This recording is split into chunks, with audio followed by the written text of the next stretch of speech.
And welcome everyone to the Ravenswood City School District Governing Board meeting of May 28, 2026. I will call the meeting at 6:03 p.m.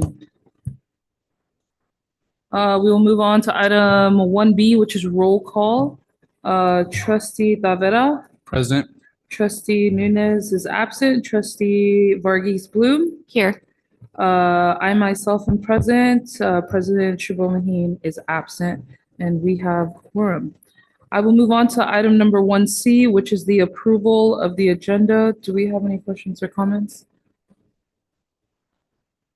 As I see none, I will entertain a motion for item 1C. I'll make a motion to approve the agenda. I second the motion. All in favor say aye. Aye. All opposed say nay. Motion carries 3-0. We will move on to item number 2, which is public comment. If there's any members of the public that wish to address the board on any matters that are not agendized, this is your time. We have speaker cards to the left. I do not have any speaker cards. As I see none, we will move on to item number 3A, which is the special recognition, the Cesar Chavez Ravenswood Middle School Media Makers Student and Street Code presentation on the new cell phone policy. Good evening. Good evening.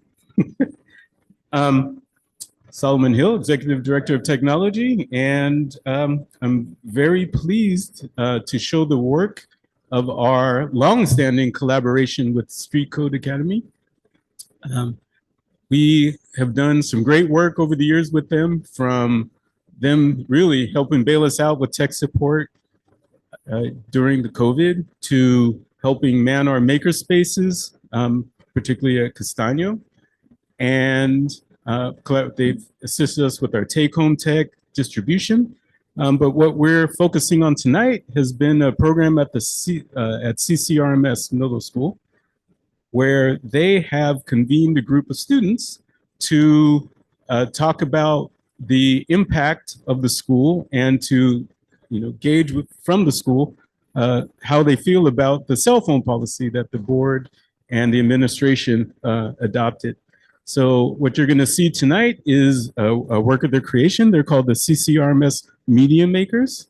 And I'm going to introduce Kyle Carter and Markeisha Tatum, going to show you what they produced.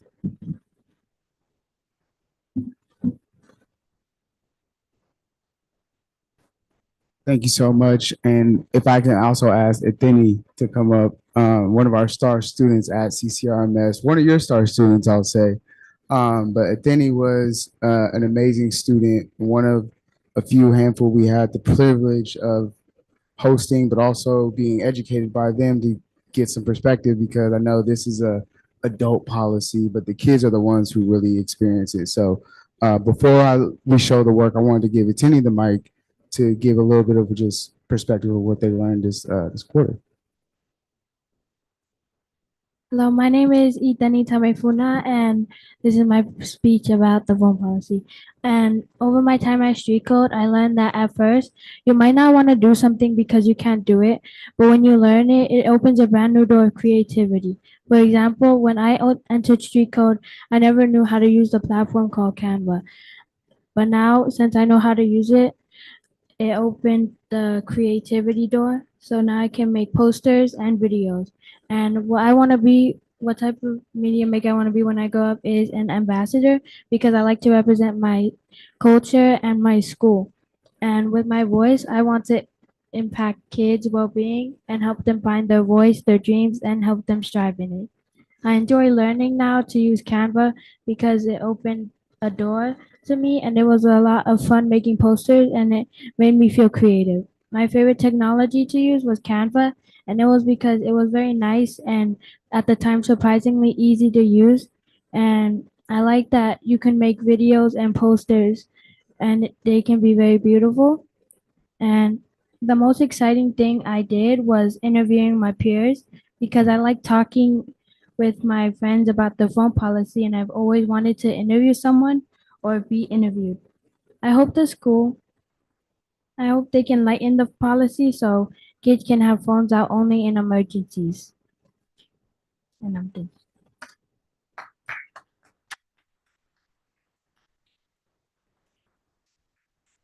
Thank you, Atini. Atini's asked some great questions and has a bright future. I'm sure that is a big part of all the work you all do here tonight. I don't want to take up too much of your time, but I do want to showcase the video we've all kind of been waiting for, the hard work, the culmination of what the phone policy is. And I think we try to do our best to be unbiased, but also get the point across that this is actually a great policy to have for our students and also being authentic and getting the feedback. So without further ado, please enjoy.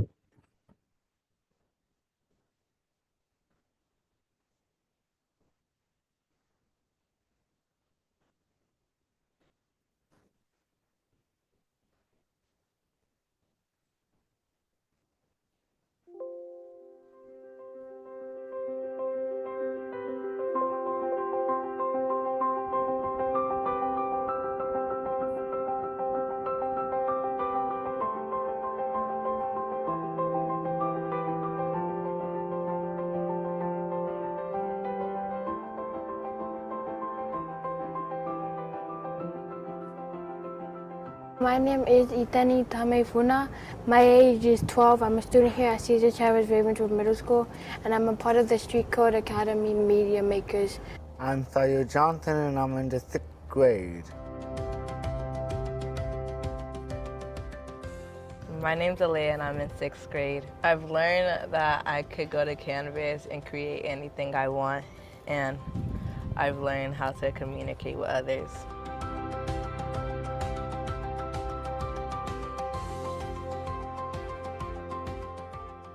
Hi, my name's Kalia. I learned how to design media and this phone policy we have at our school. I learned that you could use phones to harm people in not physical ways, but in verbal ways and emotional ways. We have been researching the policy, and we are planning to make a presentation to the board.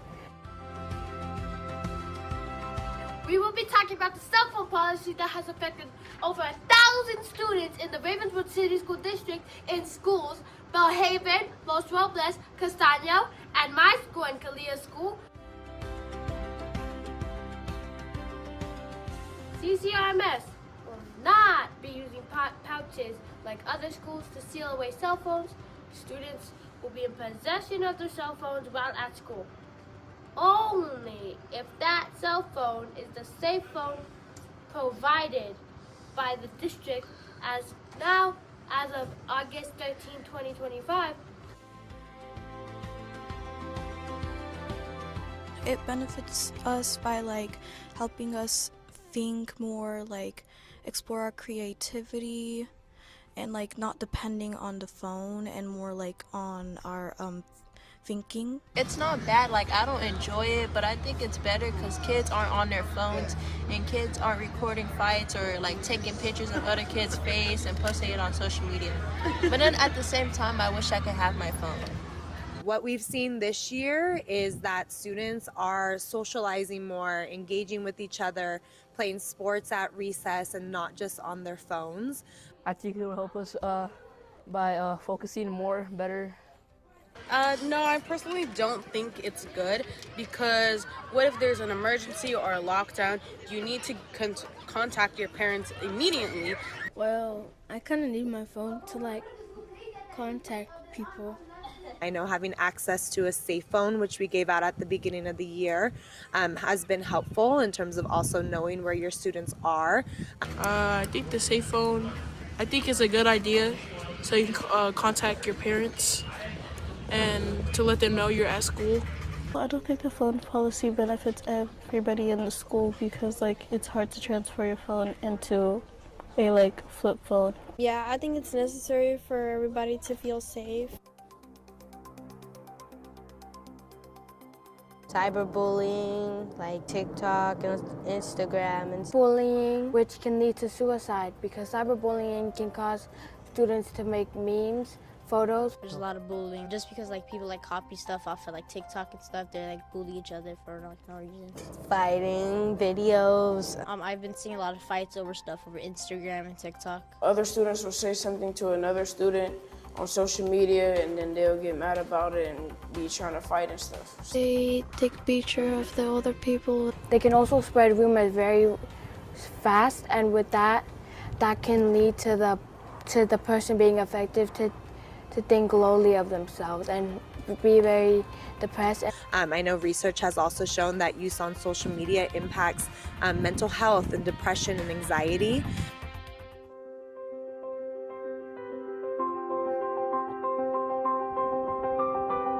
It's better this year with the phones. The policy is definitely working, as I've seen a lot of growth from this school. When people record the fights, like it doesn't get posted on social media because when there's fights, the adults try to stop it. But if there's no video, then no other kids have to see it and it doesn't have to spread around, especially if a kid gets beat up or it's embarrassing for them. Yes, I believe the phone policy is necessary because last year I seen a lot of videos of people fighting and people threatening each other.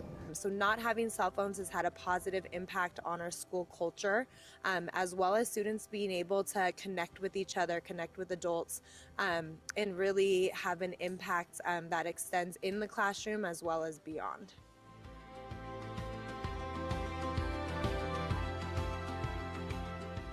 Play, talk, draw together. My parents told me to go outside. I don't want to go outside or nothing, but yeah, it's other stuff to do in life than being on the phone.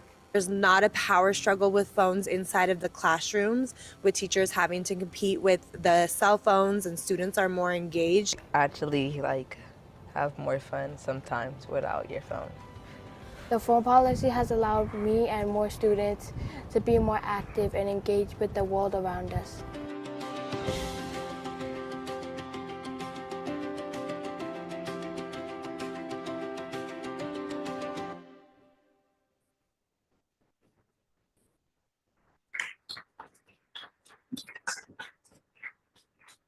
Thank you. So I want to say you got to see all the students and beautiful faces, obviously beautiful campus.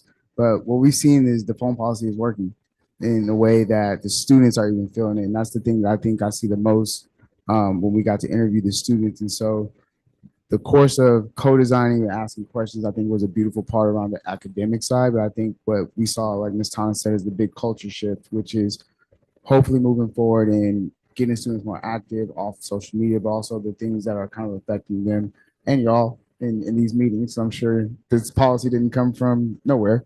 But so, yeah, I think as you got to see, the students are enjoying themselves and seeing themselves in different ways when the phones are less prevalent. So with that being said, is there any questions that we can field?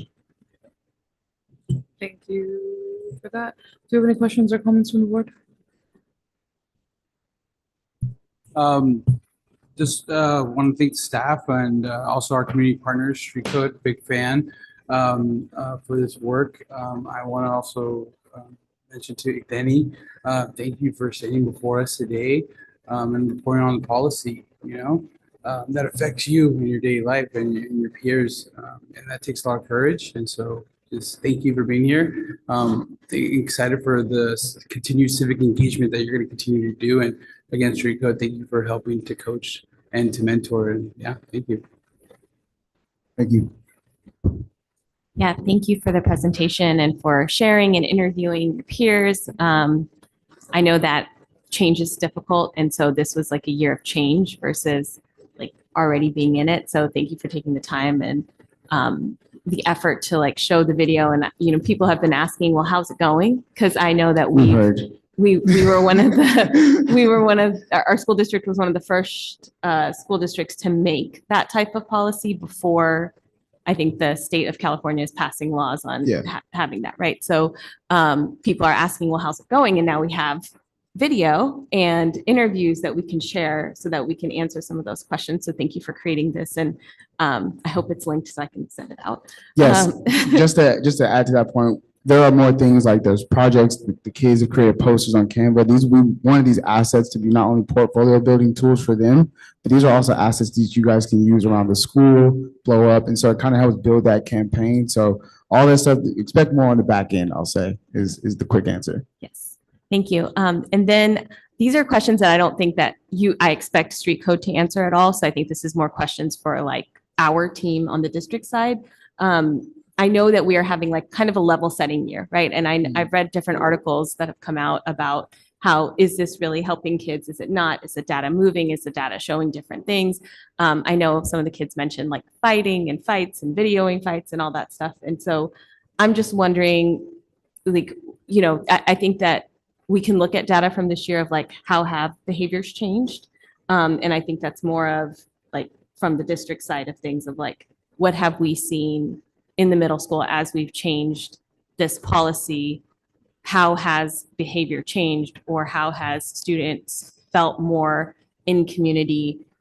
How has that changed in interaction? So some of it's going to be qualitative data, maybe some of it's going to be quantitative data, like how are kids, you know, improving in their focus and in their grades because of the takeaway of the smartphone. So, and I want to add that with the caveat of like, I'm not expecting after 1 year to see some like really strong like numbers, but I also want us to be in that mindset of like, these are things that, yes, we have a follow-up for a year, but we need to make sure that as we're thinking about 2, 3, 4 years from now, those fifth graders who are entering into middle school with knowing this is the policy, like how has that shifted and changed some of those data pieces. So I personally am a big fan of this policy because clearly I think we unanimously voted yes on this.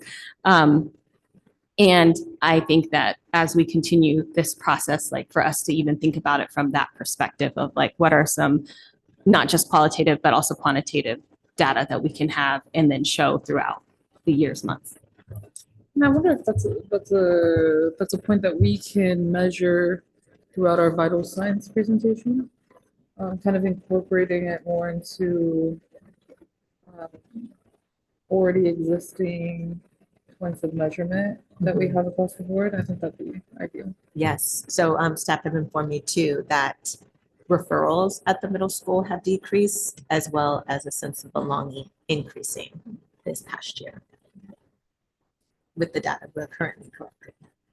Yeah, in addition to the academic progress that we're hoping to see, what I read from some of the other students in the program, they mentioned a lot of feelings of loneliness. So with that sense of belonging, I think maybe also pivoting backwards to teach them how to make friends again. It sounds like they forgot, like we heard. You know, it's lonely, kids are on their phones and they don't know how to be outside anymore. So with that comes, you know, how to communicate with peers, so, in a more positive manner.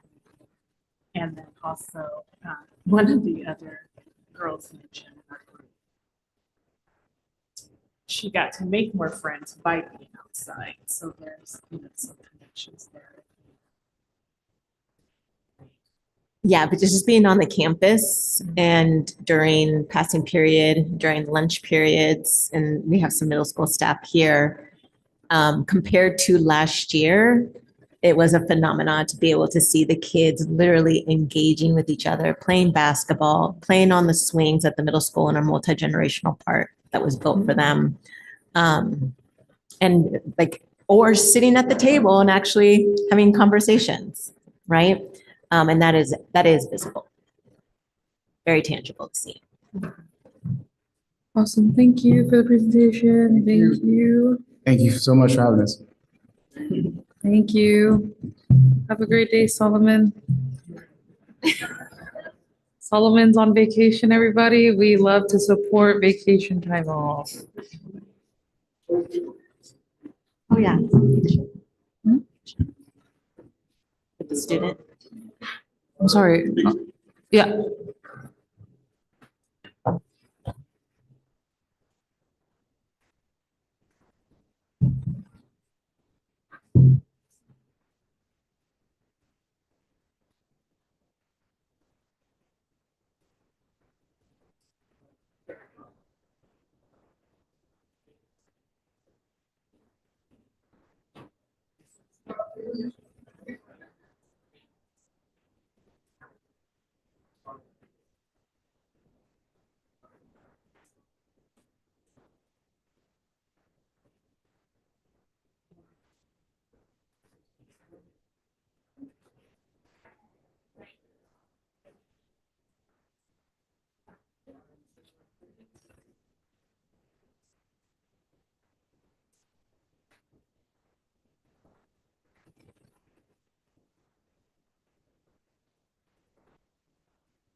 Moving along, let's go to item number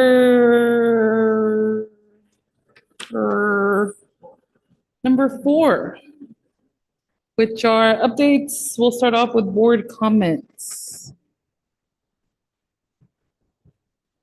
Through the chair. So I just want to say that I was able to attend as a parent Los Robles 5th grade promotion that happened on Wednesday. And so it was just really wonderful to see the kids all up there being super excited, walking through and doing the clap out with their younger grades. My daughter came home and was just like, that was the best promotion in the history of Los Robles. And I was like, I agree. And so I just want to shout out the staff there that made that happen, and just hearing their reflection of what they've experienced the last 6 years at their elementary school, for being there with their COVID class. And so just thankful to Principal Alex and Maricela and all of the teachers from TK, or for them, kindergarten through 5th grade. I am just thankful for all of their teachers and staff that have been there the whole way. I also just want to shout out all the parents because it was a combined effort. And so I didn't volunteer, but I know many parents volunteered to make that space a space for where the kids felt really excited, from the balloons and the decorations, and just being present for their kids as well. And so I'm just so thankful that I get to be part of that community. I also want to shout out the middle school, who hosted, in the midst of such a busy week, the electives time. So Ms. Cheadle, you're here. Thank you for having us there, just to find out like what are the different options. And I know it's really hard to do that the second to last week of school. So thank you guys for doing that. I know my daughter was very nervous when she got there, but then she got so excited when she saw her friends. And so I feel that same feeling as a parent, and I'm sure you guys experience that every year, where you get the little 6th graders who are super nervous because they're in this really big school. And I just am thankful for just that steady support that you all give our kids as they're entering in. I know that as a parent, I'm going through all the emotions with them. So excited to be a middle school parent next year. So you'll be seeing me quite a bit as a parent. And so, looking forward to it. So I just want to shout out those two schools just for the work that they've been doing this week. And I also know that there were lots of events that were happening, from Castaño Science Fair. I don't know if anyone else talked about it, but maybe Gina will. That's Castaño Science Fair, Bellhaven Multicultural Night. And we know that there's a lot of stuff happening next week as well with the other graduations at the other schools. So looking forward to celebrating all of the achievement that our children have been able to do with the support of all the staff. So thank you. Earlier this month, we held a site visit for the Sister City partnership between the City of East Palo Alto and the Kingdom of Doha. So we were able to welcome Her Royal Highness Crown Princess Sinaita Gala Tuguaho. I myself and Chastita Vera and Superintendent Zudaria, amongst a lot of our CCRMS staff, was able to whip up something really quick, but it was a meaningful visit. And it was also good to be back on campus and get to chat with our staff and students. I feel like I'm forgetting something. But I will just say this point. I've been getting a lot of requests about the intention for the upcoming election this year. As you know, there's 3 seats that will be open. Can't really talk too much about anyone else, but I will say that I have not made a definite decision whether I will be running for re-election. 6 years is not long enough. I don't know if those were the exact words I was going to say, but as you know, I was appointed 2020, elected 2022, and it has been a great honor to serve. So I don't take this decision lightly. I have not made the definite yes or no. Have a bit of time over the next couple of weeks until August to make that decision. But I will say that when I do, and if I do, I will make it as I am sitting here. So don't listen to anything. You can come and ask me. Love to have conversations. Love to chat about our district. And also, there's been some interesting conversations as well on our East Palo Alto groups. And I just want to encourage anyone that if you would like to know the real information, you like to go to a walkthrough or really get to learn some of the updates that are happening at the Ravenswood City School District, there is an excited superintendent, staff, and friends who would love to have conversations and make sure that the rumors that you're hearing from the coffee shop or down the street is accurate or not. So come and have a walkthrough, come and have a chat. We'd love to update our community. Of course, we serve the city of East Palo Alto and Bellhaven. So we love walking and talking and showing where everyone's bond monies and where their children go to eat and kind of, you know, the exciting things. Look at this banner. Isn't it a nice looking banner? Hint, hint, wink, wink. Yes, I'm not trying to make anything too obvious, but we have a lot of exciting things going on. So reach out. We love to chat with you. We're not hiding or, you know, holding secret meetings. Everything's public information. But yes, if that's it, we'll move on to the superintendent update. Thank you. Yes, very quickly, trustees, the CASP, administering the CASP is behind us. And we are just looking forward to approaching the end of the year with our students, which is June 4th. And for our school staff, it's June 5th. And, you know, some of the data is already starting to trickle in. And I'm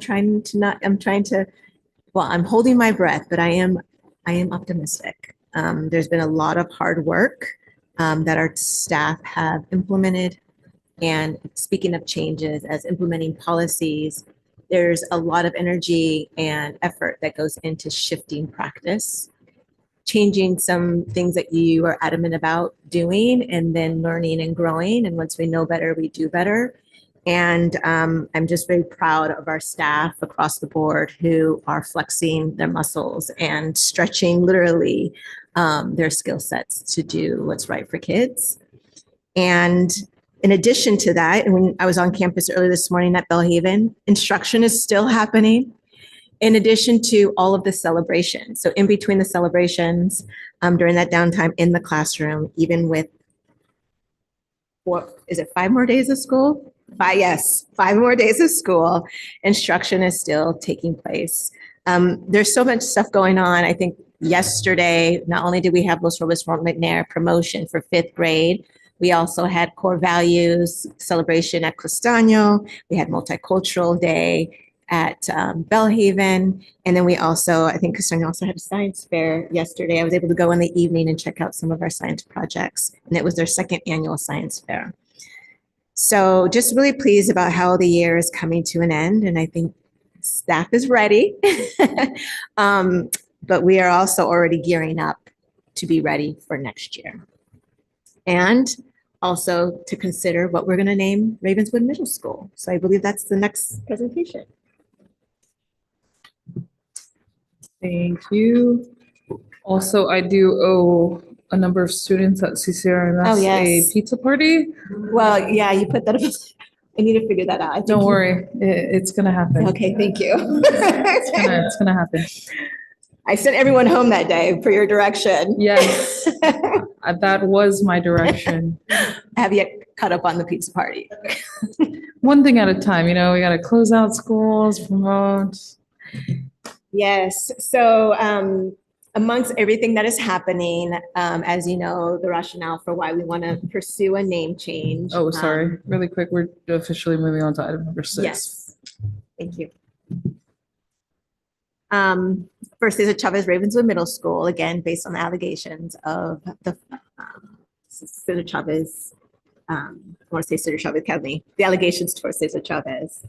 And so we've initiated a process, and we started this back in April 24th, where we opened up our survey, and we've already since May 14th held a follow-up session on May 19th where we had 2 additional families. There happened to be parent leaders as well who've been here before, and they joined us virtually. They also joined us virtually after had already contributed to responding to the survey. And then since I presented to the board the last board meeting, we've had an additional 38 English respondents and 8 additional Spanish respondents. And so now we're up to 134 responses in the survey.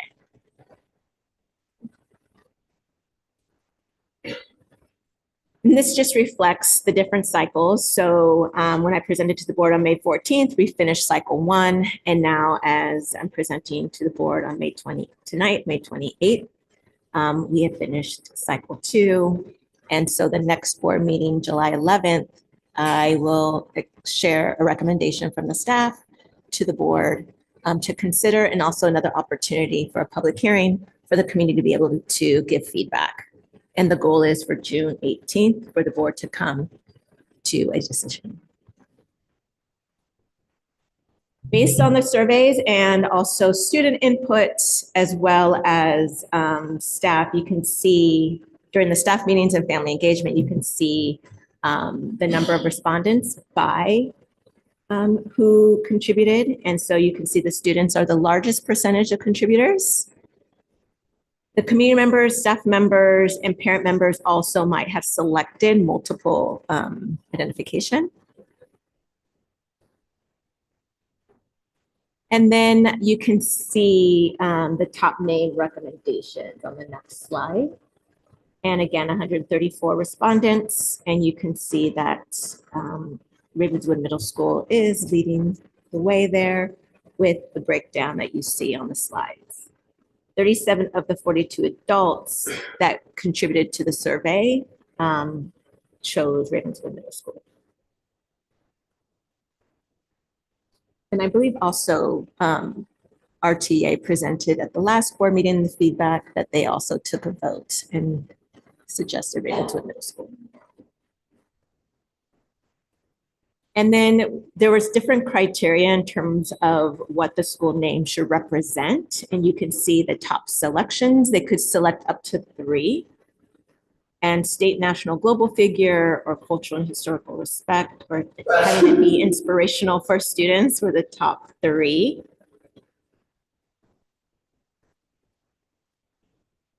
And on the next slide, just a quick summary is that there is clear community preference for Ravenswood Middle School.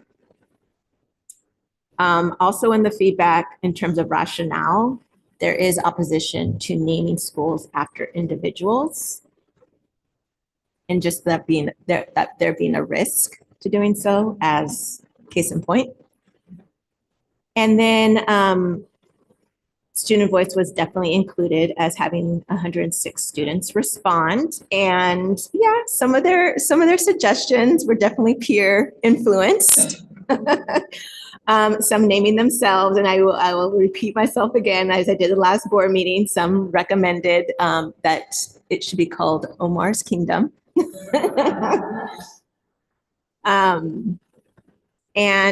But a lot of our students also suggested that it should be Ravenswood Middle School. Rationale too is that, for example, it's just easier to just drop the name. It represents the location, and it's inclusive of all of our students. So far, we've had 10 opportunities for engagement, and at our next board meeting, again, we'll hold a public hearing, and then we will present to the board a recommendation then for June 18th for the board to make a decision.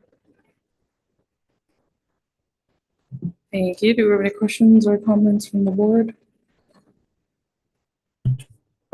Just again, thank you for the engagement. I'm glad to see the numbers went up. And again, just 10 engagement sessions, I think says a lot. just want to highlight that, again, I know you said it, but just June 11th is the public hearing for the community again. So just re-emphasizing the invite to a community. I know my colleague mentioned earlier, sometimes we see a lot of things on social media, and that's one thing, but, you're just inviting the community to June 11th, because, we're not making this decision in the conference room. This decision was with our community. We listened and gathering real data. So just again, we're inviting our community to participate and come to June 11th, and June 18th. Yeah.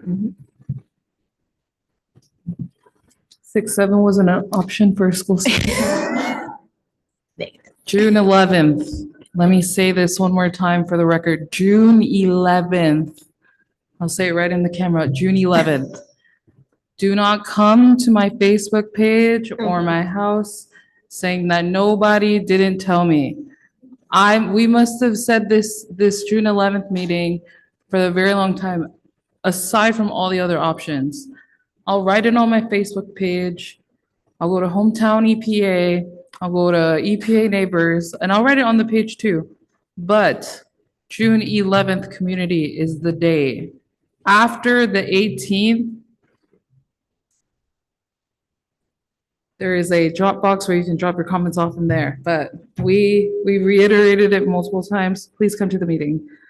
If there is no other questions or comments, we will move on to item number 5B, which is the possible bond issuance and refinance plan.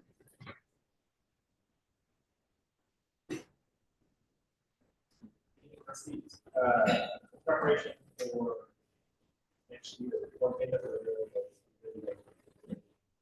Make sure we're ready to go, hit the ground running. Thank you. Good evening, trustees. It's loud. It's very loud. One of the things that we're working on over the next couple of weeks is to make sure that we're ready to hit the ground running for next year. So preparing all of the bond issuances should the bond that's being voted on, 5 or 6 days pass. We want to be ready to go.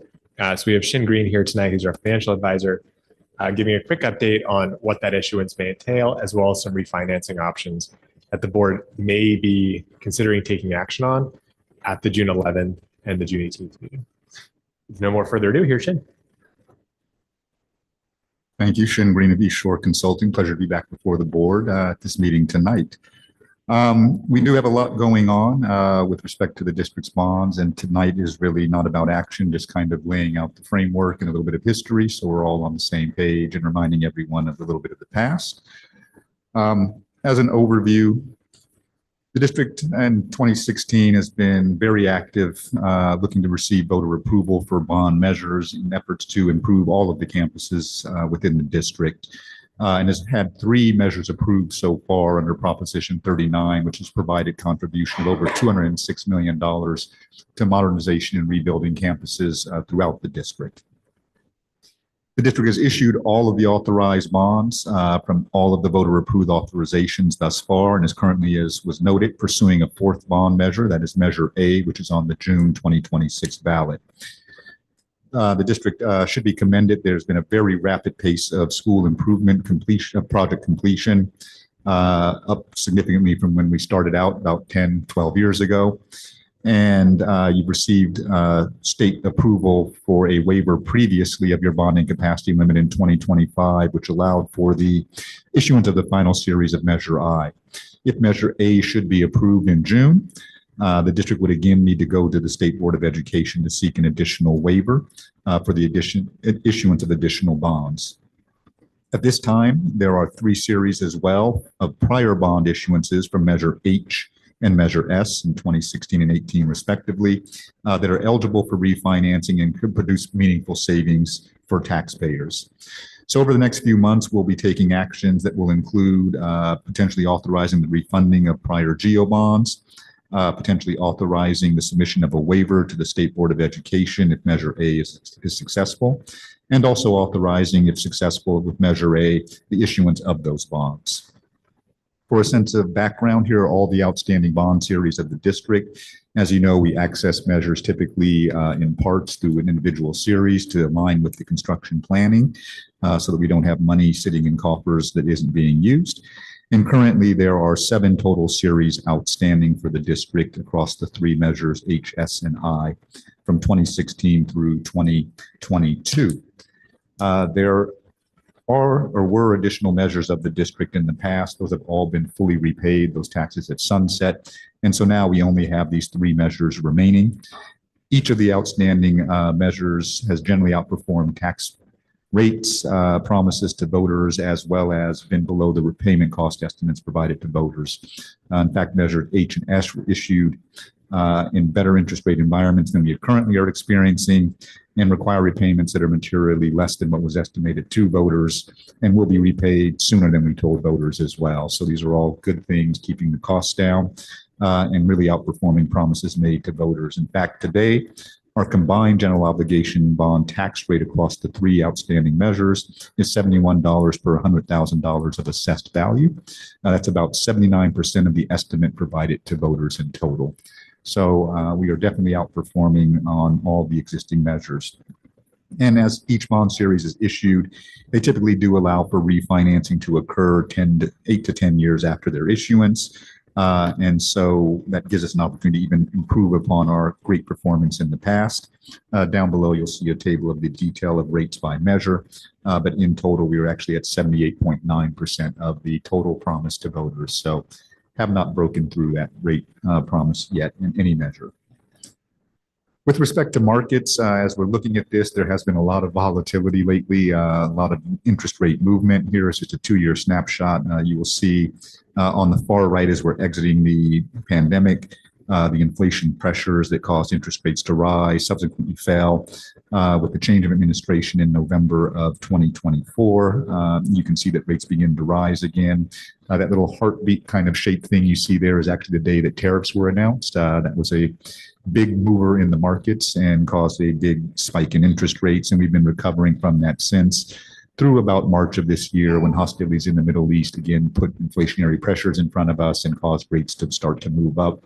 I am happy to report the chart I'm showing you today is a handful of days old, and we have reversed that trend. So we are moving back to lower rates currently, which is a good thing overall for our efforts coming up. That does impact our refunding opportunities with regard to how rates are performing. But basically, when we issue bonds, again, after 8 to 10 years, they can be redeemed to allow for repayment. We usually can issue refunding bonds that are shorter in duration and lower in cost to repay the previously issued bond and reduce the overall obligation to taxpayers. And the specific series that are eligible for refinancing commencing August 1 of 2026 are measures H and S. And there are 3 series: measure H series 2016, measure H series 2018, and then measure S series 2018. If approved for an attempt to refinance, the voter approved bonds can only be done as a refinancing if they save money and do not extend the term. So there is no way that we would refinance and end up in a worse position. We are required by law to end up in a better position.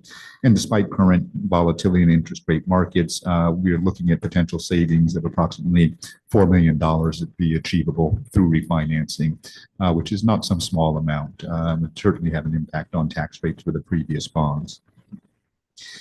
Additionally, we can put these refundings together as a single transaction so they don't have to occur as individual transactions, creating efficiencies and reducing the overall issuance costs, which helps enhance the savings. And because of our timing and what we have with the potential approval of Measure A, it could also be viable to combine that issuance in with it as well, which would allow us to get even further efficiencies and conduct everything as a single transaction, both refunding and accessing new money if approved. And so if desired, the board may approve a resolution to authorize refunding with a minimum savings threshold and ensure that meaningful savings are generated. And if we can't meet that threshold, we would simply wait until we could get to that threshold to refinance the bonds. Moving on to preparation for potential approval of Measure A, our measure that's on the June ballot. While we are still awaiting results, there are several steps that we will need to take to prepare for any issuance. As I noted before, the bonding capacity of the district, which is a state statute that limits total capacity for general obligation bonds to 1.25% of the total taxable value of the district, is something that can be waived by the State Board of Education, but does require going through the waiver process. Additionally, we have deadlines at the county for the 26-7 roll preparation, which occur in late June, early July, before we'd have an opportunity to issue the bonds. But San Mateo County does allow us to provide an estimate of debt service, and so we would recommend doing that as well. That allows us to be on the tax roll 1 year earlier and be more efficient with the bonds, resulting in lower interest expense. And given the lead time, if anyone's ever been to the State Board of Education, their meeting lead time is roughly 3 to 4 months. And so you got to get information in them fairly early, which means we are rapidly approaching the deadline for their potential September meeting, which is what we will target. And we will be bringing some items for the waiver process to you at the next couple of board meetings. Once we complete the waiver of the process of the waiver and also providing the estimate to the debt service to the county, we would be able to complete all of that once we kind of knew the results of Measure A. So we're proposing something in the June timeframe once the initial results for Measure A are known. Here, real quick, for anyone who's bored and wants to read code sections or the ed code sections that spell out the bonding capacity limitations and what we would be requesting the state board to waive. And very quickly, the waiver process does come with a few steps. And so with that, your current capacity is under the statute $143 million based upon an $11.5 billion tax base. I would note that tax base is 3 times bigger than when we started this in 2016. So there's been rapid growth, and waivers are not uncommon for districts that see rapid tax base growth. The 2025 SB State Board of Education waiver allowed us to go up to 1.76% of value, or $193 million in bonds. I would note that waivers are specific to authorization and bond issuance. So anytime we do an additional issuance, we do have to seek a waiver. We can't use the previous waiver for new bonds. And in fact, when we look at what we're proposing to potentially issue through Measure A, that would bring our total up to 256 million and change, almost 257, which comes in at about 2.17%, which is what we would be looking to request the state board to allow for. Traditionally, the state board has no issues going to twice what the kind of normal capacity limits are without any real issue or concern. So we feel this will be relatively perfunctory and routine, but do want to make sure that we get into their process. If we miss their window for the September meeting, we'd be forced to wait until November. And I would prefer to be selling bonds if we could before we get to the end of the year. It's a lot of inflationary things that could be going on later this year that give us concerns. So we're trying to get this through to the September meeting. We have talked with staff at CDE and confirmed that that still is viable. If that waiver is approved, that would give us the ability to issue those Measure A bonds, but we cannot issue them until such time as that waiver is approved. And again, pending voter approval. In terms of the debt service levy, that is something that is proposed for Measure A. And really, because we cannot issue the bonds from Measure A until after a waiver is obtained, that will be after the deadline to submit information for finalization of the 26-27 tax roll in San Mateo County. And so because we are allowed to provide an estimate, which is due by June 15th, we would recommend that we approve a resolution authorizing the submission of that estimate and provide an estimate debt service. If for some reason the measure is not successful, we can hold that back and not have to go through that. But we should know by the time June 11th comes around where we stand. And really that allows us to get tax collections 1 year sooner, start paying principal and interest 1 year sooner, and that gets us more efficiency, less money that we have to push to the back end of the loan at a more expensive interest cost. So this is all about keeping everything as efficient as possible and doing the best job possible for taxpayers. And so with that, that's sort of the estimate process. Here's a sample timeline. I will be in front of you a handful of times here coming up. I propose to be at the June 11th board meeting, where we would conduct a hearing and action to approve a resolution to authorize the submission of a bonding capacity waiver, as well as approve a resolution authorizing the submission of an estimated tax levy. And again, by then we should have a good read on Measure A results to make sure that those things are necessary.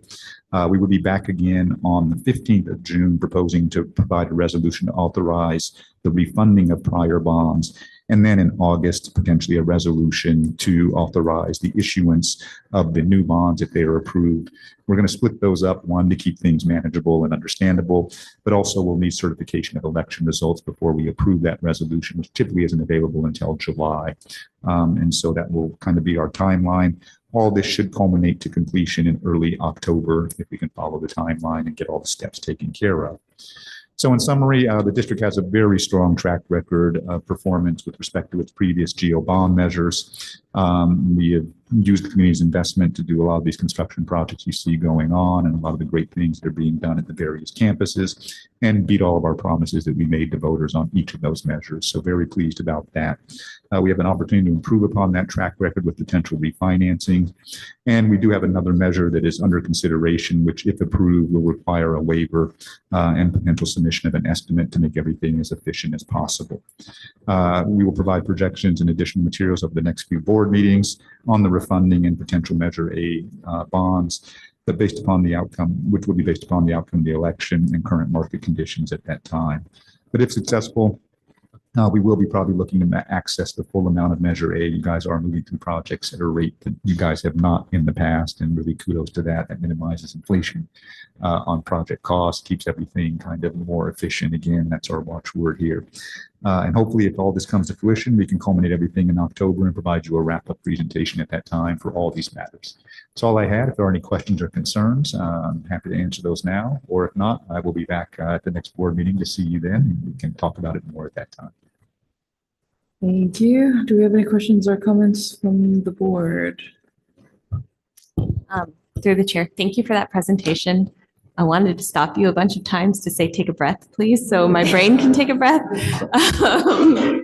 So because you gave us a lot of information to digest, so I really appreciate this page 11 summary. And I appreciate the work that you all have done with the district and the district team to just really be really proactive with the our bond program, essentially, and just knowing that we do have a about what's called now, but a bond committee where we have citizens. The oversight committee. Yes, thank you.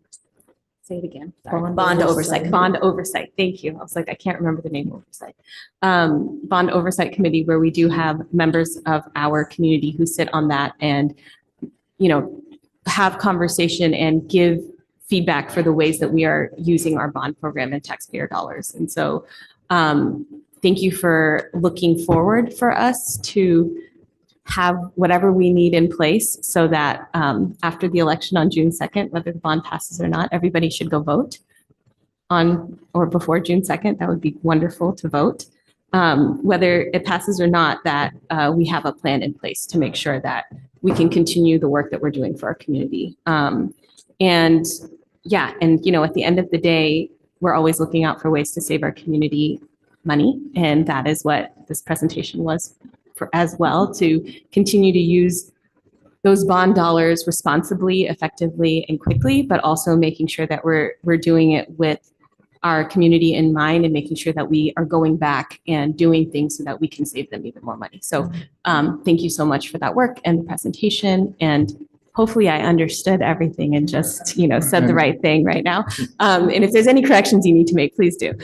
No, and the whole purpose of tonight's presentation is really to sunshine this, to give you time to absorb. There is a lot that we'll be doing, but want to give you plenty of time to consider that, raise questions and concerns if necessary.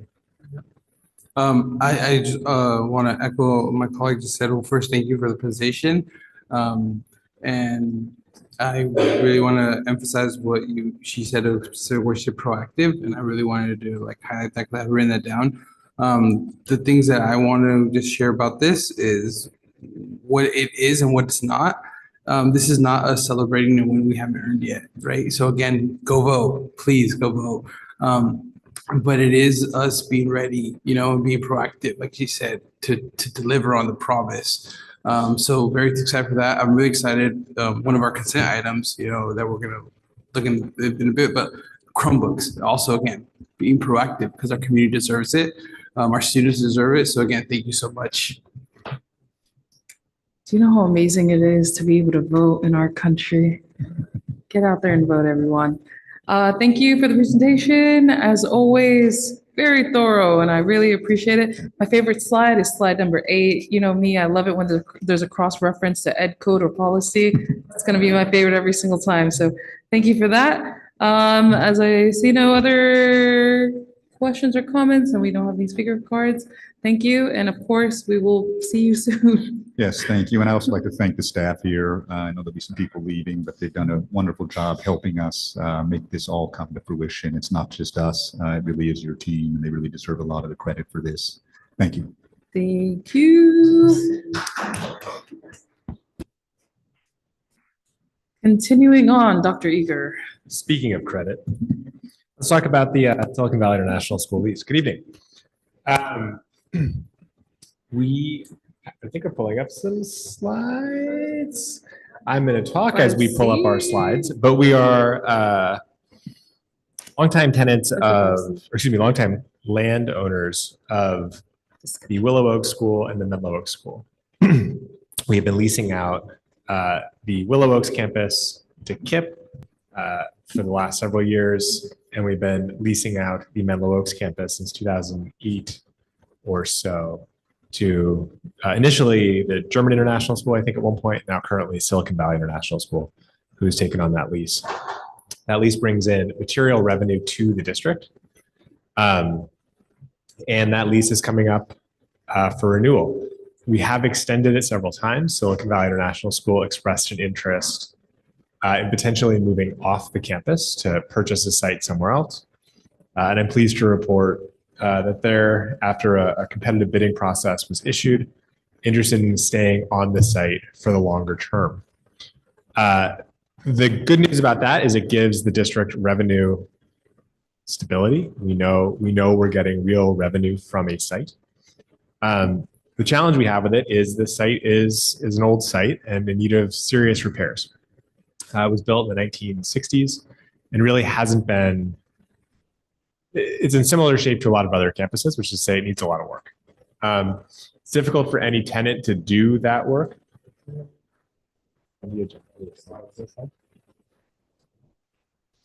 Well, we're going to talk through it. Just imagine on the screen that there is a slide. Imagine some slides. Well, I apologize for that. I'm glad you had the lease in front of it. I did prepare slides, and I'm sorry they're not here. I will add them to the next agenda, and I will email them out after the fact to the board meeting. We do have the lease. I got the lease up here. Don't worry. We're gonna find out. What is bullet point 6? 6 goes into the rent inflation structure. We're out. Just kidding. Continue. The school site is not in very good shape, and so we're excited to partner with them. They are excited to make serious investments in the campus in exchange for a longer term lease. So they've agreed to make a series of investments in the campus, totaling probably more than $15 million. The lease is basically split into 2 sections. There's an initial 5-year term, and there's a longer term, an extension term that only happens if they make those sizable investments. And knowing that the district wants to retain flexibility of all of our sites, knowing that we don't know what's going to happen 5 years, 10 years, 15 years down the road, this board has very smartly agreed to similar conditions where the district has the ability to reclaim control of the site, compensating whoever is leasing the site for the improvements that they made if we terminate early. So by way of example, say they made a $20 million investment in the site, and we needed the site back in 10 years. They'd say, hey, well, there's 10 years left on the lease, 10 years it happened. There's 20 years total in this amortization period. So we would pay back half of the cost of improvements that you made, which is about $10 million. So that gives the board the flexibility, a future board, the flexibility to reclaim the site if needed.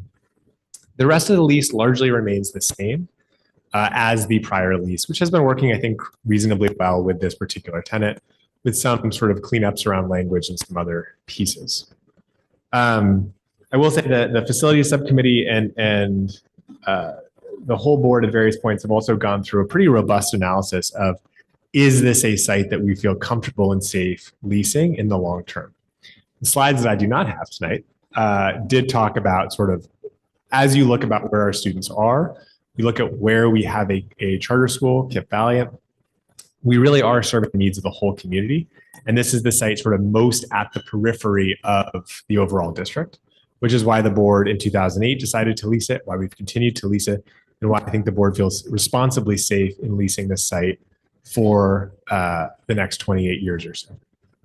With that, I will conclude my presentation, or lack thereof. Thank you. Do we have any questions or comments from the board?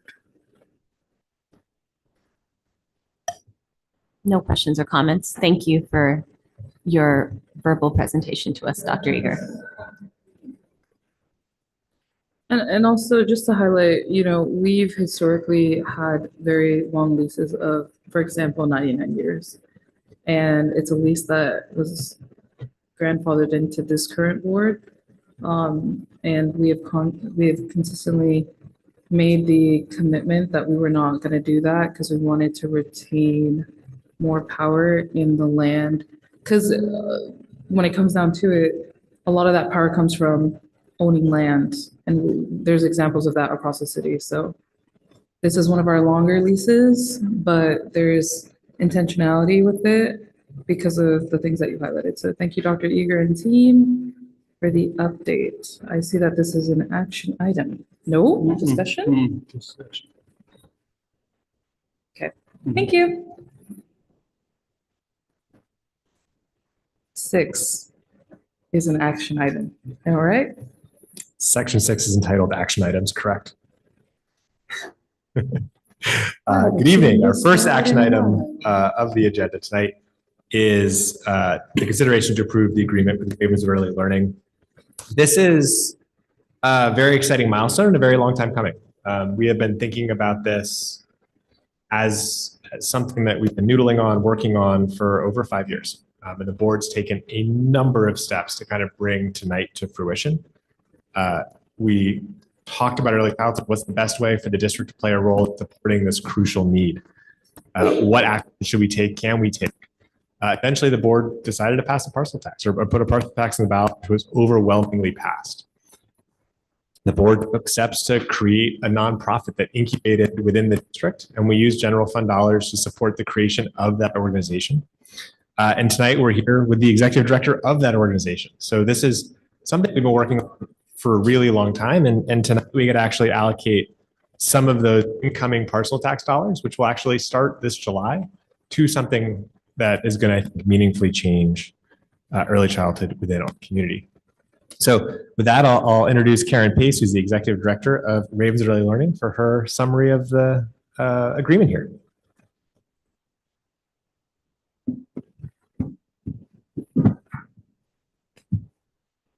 Your microphone, is it on, working? Is it working? Oh, sorry. Thank you. Karen Pace, thank you for this opportunity.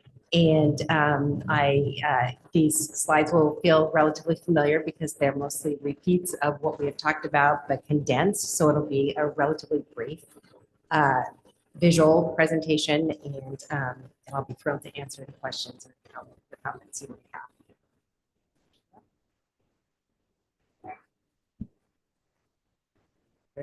So we're going to review the board-approved priority areas, the parcel tax renewal details, and the agreement review.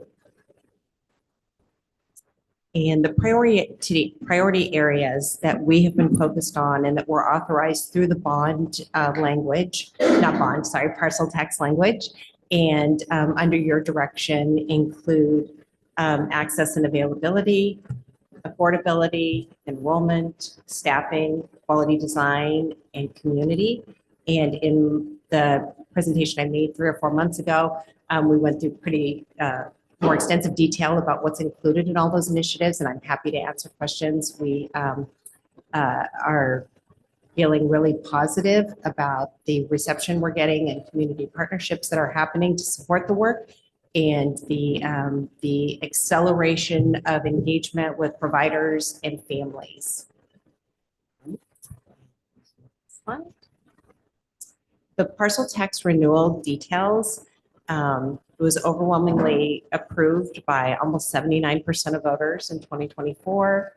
It's expected to bring in 1.3 million in additional revenue per year. Today, we're reviewing what the board included. So then I apologize. The next slide is very text heavy, but it's all information that you guys wrote and voted on. So I think it'll be pretty familiar.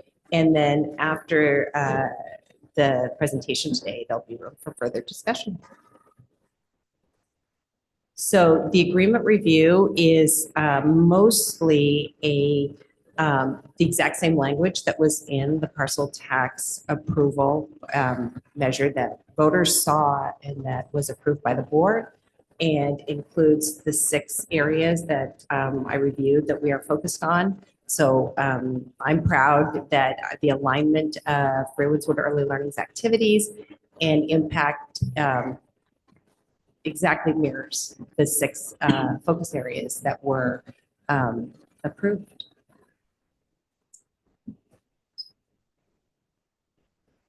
That's it. And I'm happy to answer specific questions. And I have to say there's a big tension between, I could talk here for an hour and share so many details and amazing comments. I had 2 calls today that both were talking about how incredible it is that this community is doing this, and that trying to figure out how other districts and communities can engender the kind of support for early childhood education and the understanding of its impact on academic and life outcomes within the community. So thank you.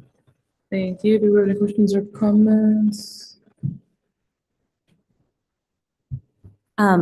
Through the chair, thank you so much for the presentation. And I just want to say, I know that we went through this a little bit more the last time where we asked questions and gave feedback. And I think one of the things that we are looking forward to is the opening of the Kidango site. I know that they're doing a lot of renovations, and we're trying to make sure that that facility is ready.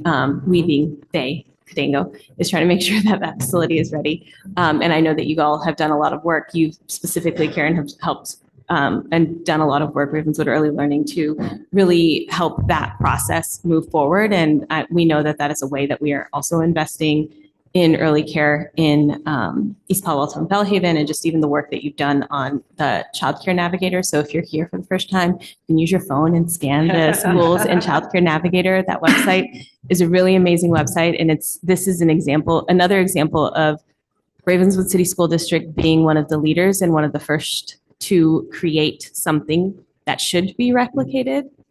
I'll say should, in a way that's super accessible for parents. And my kids are older, and I wish that I had something like this when I was looking for care when my kids were younger. It includes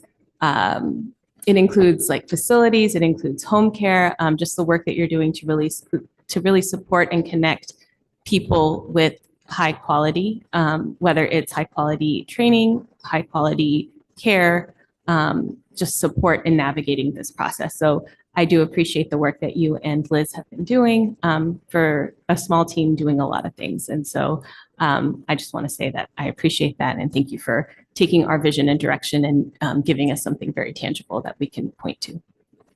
Thank you for that. And I want to reflect it back to you. Kidango is one of the largest, if not the largest, child care provider in the Bay Area. And they openly, their staff, their leadership, the new director of that facility, all call it the highest quality, most advanced child care site they will have in their entire network. And that, I mean, that is amazing for an already large organization to take on an additional site and elevate in a way they never have before. And the CEO said to me that they're hoping that this will, or their intention is that the quality that's being brought to Ravenswood will then impact all of their other sites and other new sites to uplift the level of quality in their programs. So changing the world. Hi, Karen. How's it going? I feel like I just recently, yeah, I recently bumped into her downtown by where I work. So yes, thank you for the work. Thank you for, again, like she's mentioned, supporting the vision of expanding early childhood access. I think that's something that's huge, I think, for our community. And just, I just want to really give kudos for that because, helping to break down that barrier for our community and providing this is great. So just very thankful for all the work that you're doing. I just can't just thank you enough. Thank you. Through the chair, before the board takes action, I just think we should acknowledge the fact that we have two trustees who are on the board, the Ravenswood Early Learning Board, before we take action. So yes, so I think that, and Gina, maybe, or Karen, you can also speak to this. We did check with, we did check with legal. I know that when we the board, school board, set up this agreement and using this, there was some conversation about how our board can continue to be part of this organization because it is a nonprofit. And so one of the things that came out of that is that there will be board representation, so school board members on the Ravenswood Early Learning Board as well, because it is our board that is pushing forward this. And so there's probably a better and nicer way to say it. So Will, if you have a better way of saying it, please do. And so I know that I am serving right now as the board chair. And then Trustee Tavera is also serving as the treasurer, I believe, of this board. So, and Will, if you want to give us anything else that you want to add to that, I believe that we've checked with legal and that we are allowed to vote on this agreement. Well, that is correct. I would just add that neither of you are currently being paid for that. I see the nods just for the record, and that this legally, the situation qualifies as what's called a non-interest. According to our lawyers, because this is related to your school board rules, you are not being compensated for it. And because you are disclosing it in a public setting here tonight, we are all good proceeding with a vote.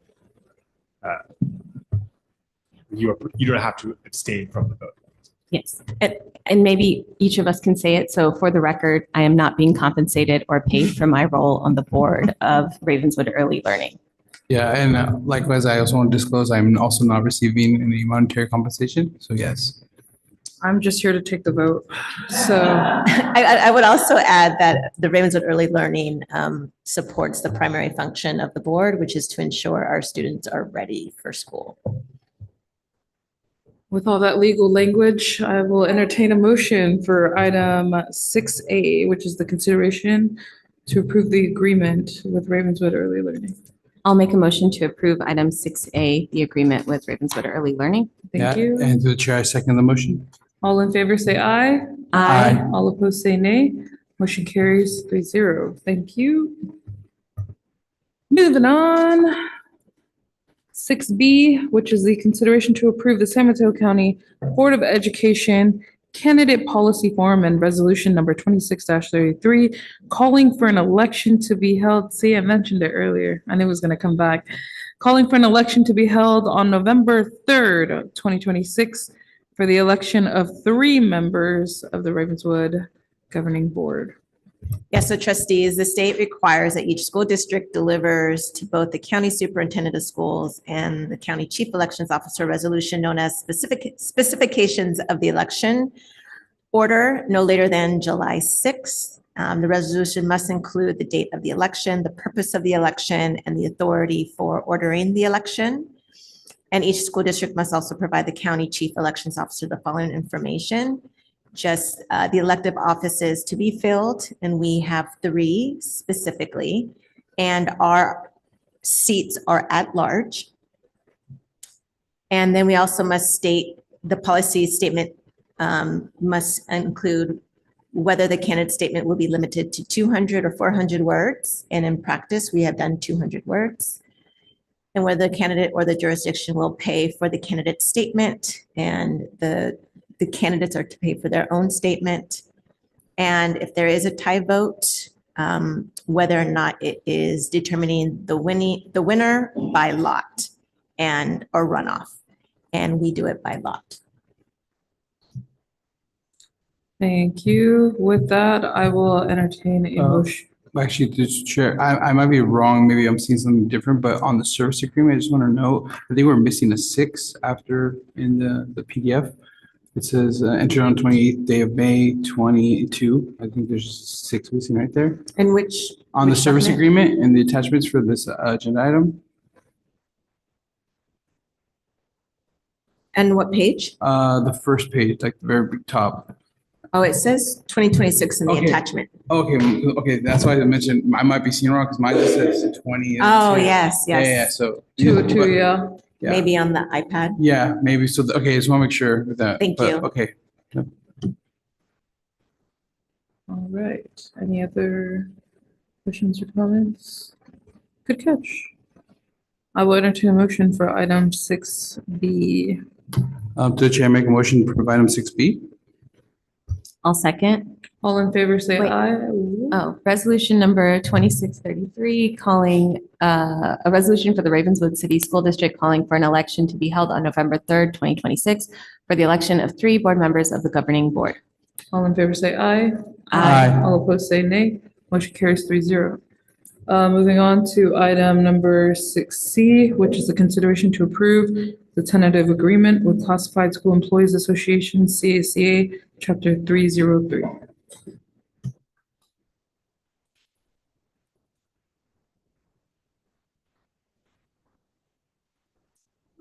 CSCA is in the house. Good evening, trustees. I'm going to invite my our CSEA president, Kim Cheadle, to present with me.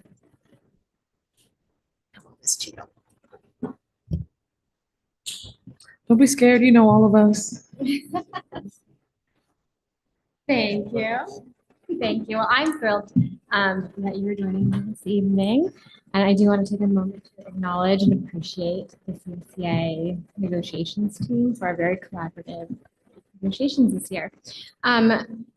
In August, or a few months ago, the board previously approved an agreement between the district and CSEA, and that was just for compensation. That was a multi-year compensation structure that agreed to a 3-year salary increase, 1.5% for the next 3 years.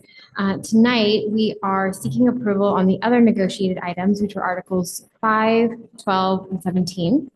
If approved, Article 5, which is hours and wages, would reflect an increase to the overnight field trip amount. Article 12, which is these, would reflect some minor changes to remove irrelevant and redundant language. And Article 17, which is discipline, will reflect language that clarifies the timelines and steps of the suspension and dismissal procedure. Thank you. Do we have any questions or comments from the board? I will entertain a motion for item 6C. I'll make a motion to approve item 6C. I second the motion. All in favor, say aye. Aye. All opposed, say nay. Motion carries 3-0. Thank you. Thank you. It's a little late, but I just want to say, CSEA, it's always good to have you at the table. Don't forget, you have 5 minutes anytime you want to talk to us. Just wanted to remind you of that, 5 minutes. All right, let's move on to 6D, which is the consideration to approve the disclosure from Ravenswood City School District regarding the initial proposals with the Ravenswood Teachers Association, aka RTA. Hi, I'm here again, and now I'm joined by our Teachers Union President, Nicole Sullivan, and here to jointly present our proposals. So in August, the board approved similarly a multi-year compensation structure, which provided a 1.5% increase to the career ladder each year for the next, well, now 2 years. Additionally, there were increases that were approved for stipends and the hourly rates. I do want to name that in the proposals, we have both named Article 12, which is compensation. In our documents, our intent is to review and discuss the set financial assumptions used for the salary projections. The multi-year compensation agreement also included language that allowed us to review and reopen discussions around these financial assumptions. I do just want to be clear that we are not seeking approval for additional increases at this time beyond what was already provided and approved by the board. And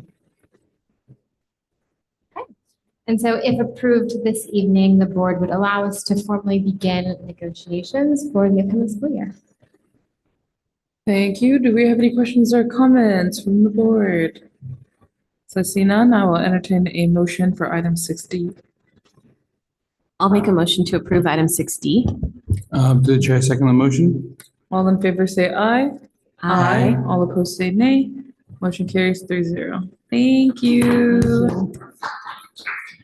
Moving on to item number 6E, which is the consideration to approve easement agreement with the city of East Palo Alto. Evening trustees, there is no presentation for this item. But there is. Amazing, wonderful. Thank you. There No is- slides? There's no slides, but there is the legal document. For the development of 2120 Euclid, we are trying to work with our developer partner to make sure that we have the ability to build the site. One of the things that's obviously essential when you're building a tall building is emergency vehicular access to the site. This agreement talks about, it was developed in partnership with the city of East Palo Alto to create a way for emergency vehicles to access the northeast corner of the site, which is the part adjacent to Bell Street Park. So this easement is very flexibly designed to allow an immediate improvement to the park. So we would add a basketball court and some other sort of related amenities to that. So the community would get a basketball court as soon as the development's done. The vehicle will be able to get sort of onto the site, to the exterior of the site, once that basketball court was done. And the easement's flexible, so as the city of East Palo Alto figures out exactly what they need from their, what they desire to have Bell Street Park look like in the future, easement could move as long as we still have access for emergency vehicles to access this building. So if in 15 years, the city decides, hey, we don't want a basketball court there. We want an ice cream shack with a bocce ball court. I don't know. I want that. You want that? Yeah. Great. If the city in their infinite wisdom decides that's the way to go, awesome. They can do that as long as we can still get the fire truck in our building doesn't get shut down by the fire. I want a roller skating rink. Again, Melvin Gaines at epa.org Got is it. the guy to reach. Can I have a picture of the easement? The easement. I'm joking. Is in the back of the document. So it's a very flexible agreement. We did get some good feedback from the city attorney. So we're going to not vote on this tonight and hopefully bring it up on the consent agenda. Unless there is any sort of material board feedback, and we'll bring it back to the overall section. We'll bring it for the consent agenda in the June 11th board meeting. But we're not, this version is going to change a little bit. So rather than having the board vote on something that's imperfect, we'll just table it for. All right, so just for the notes, we did not vote on item 6E. It will be brought back. Thank you. And are there any board comments or feedback? I just want to say, great to see that we will be able to partner with the city in that way to create the easement and also just have some basketball courts over there in the community and in the city. So thank you. And a roller skating rink. M. Gaines. Thank you. All right, let me move slower. Everyone's having so much fun. Item number 7, which is the consent agenda. We did not pull any items, but I do notice that we have some fun things on here. So, do I have any questions or comments regarding item 7A, which is the consent agenda? No? I will entertain a motion for the consent agenda. To the chair, make a motion to approve item 7A. Thank you. I'll second. All in favor say aye. Aye. All opposed say nay. Motion carries 3-0. Can we do some intros? The board has taken action. Thank you so much for approving our recommendation for our new school site leaders at Bellhaven Elementary School and Ravenswood Middle School, I'd like to formally introduce to you Candice Gonzalez, as well as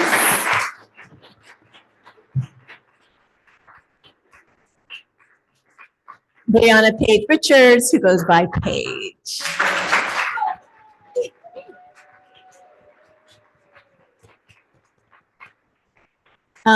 These were internal candidates who also went through the rigorous process, and we're really proud to have them continue their professional trajectory here in Ravenswood to carry on our commitment to our students and ensuring that our learner profile becomes true for each and every one of them. And so who would like to come up first? So you both can come together. Or you both can come up, yes, together.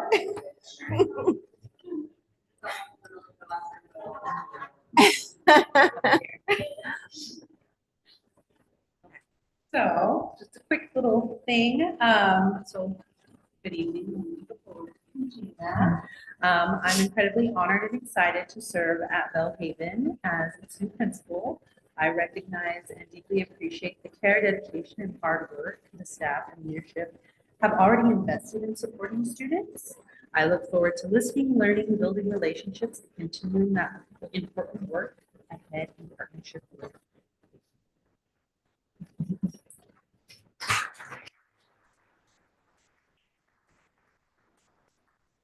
My name's Paige Richards, and actually before Willow Oaks became Elise, it was a school that we had and I taught at. I started my career in 2016 in education in Ravenswood, and it's been an honor to serve over the last 10 years. I'm at CCRMS right now as an instructional math coach. Before that, I got a administrative experience in Half Moon Bay as an assistant principal and then interim principal. And so I look forward to continuing being back home in East Palo Alto and serving our community that I love. Thank you.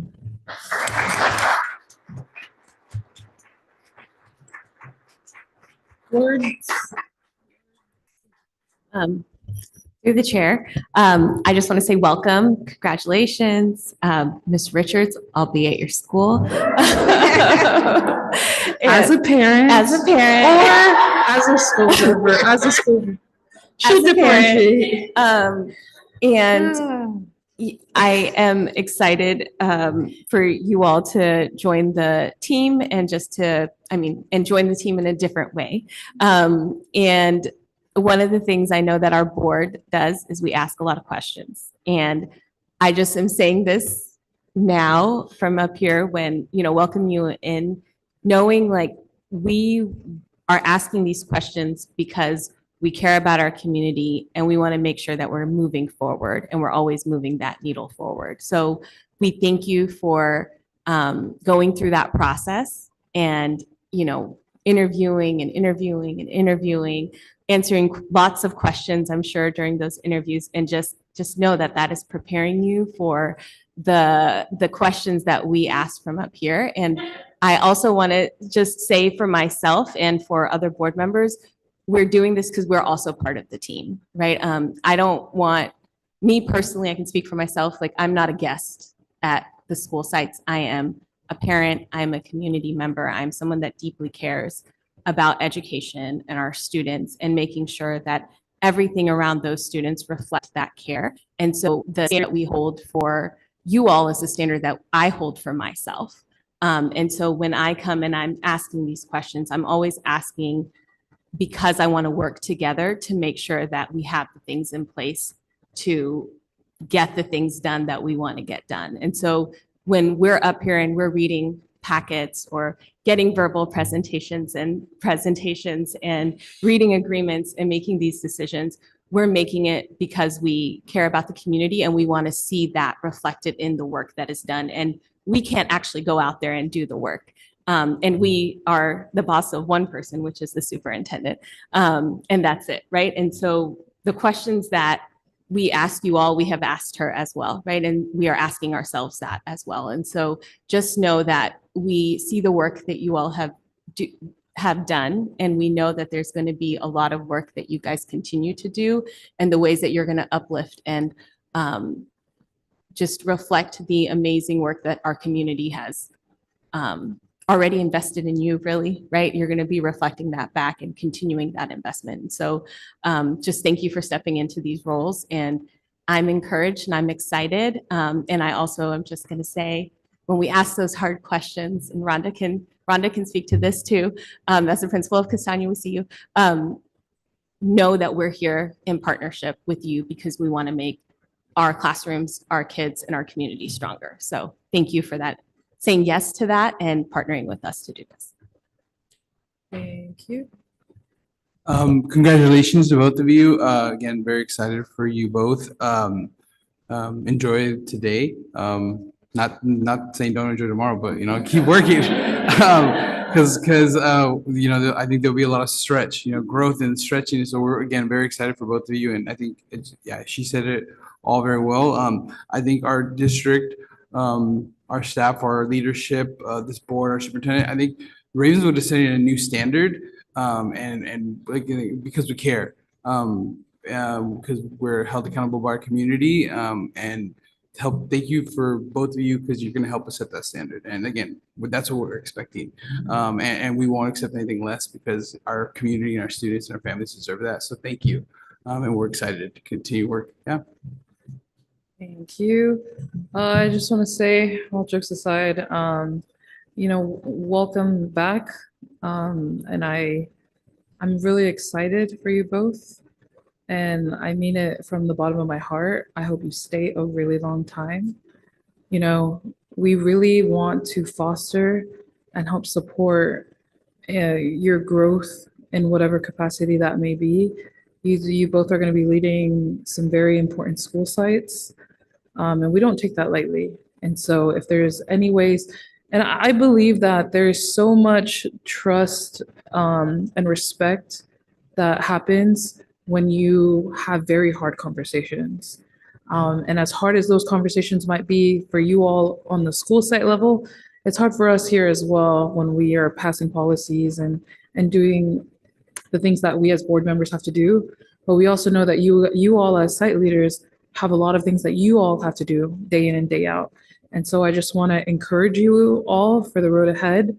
It's not for some of you, it's not going to be something brand new, but it is going to be something different, right? Because you are officially going to be site leaders for your respective sites. And so if there's any way that we can support you to make sure that you're successful in your roles, we'll do it. I really don't want to continue to have transitions. I really want you all to stay a long time. And so if we can do that, whether through development or whatever, let's have a conversation. It's a different Ravenswood than it was 5 years ago. It's a different Ravenswood than it was 10 years ago. And it's going to be different next year as well. And so I'm really happy for you both. I encourage you both, talk to us in whatever needs you may have.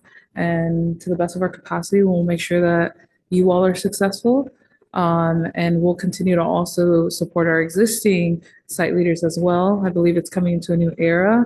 There's a lot of excitement. I'm excited. And I just wish you both great success and happiness. Let's de-stress, y'all. Ravenswood, let's try to stress a little less in 2027.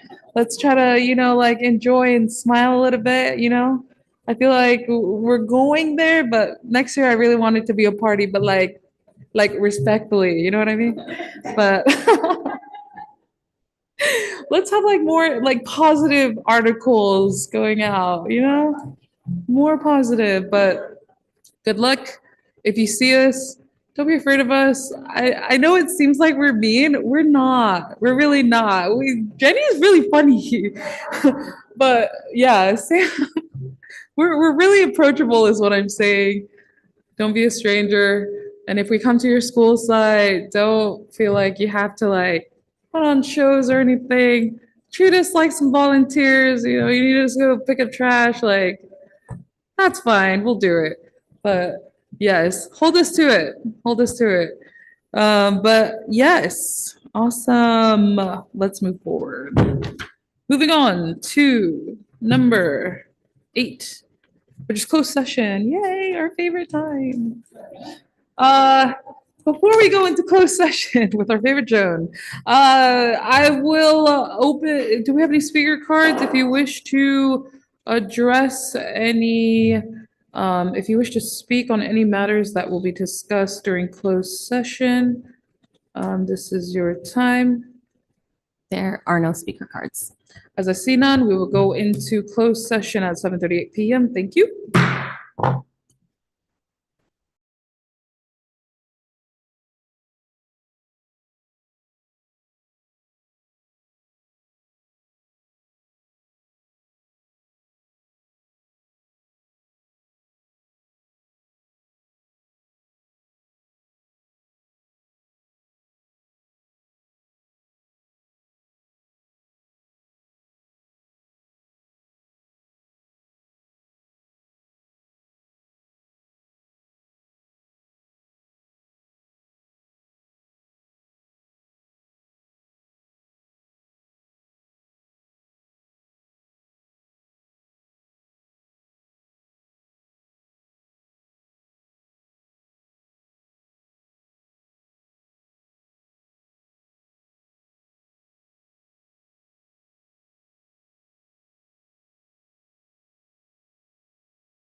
We will reconvene open session at 8:07 PM.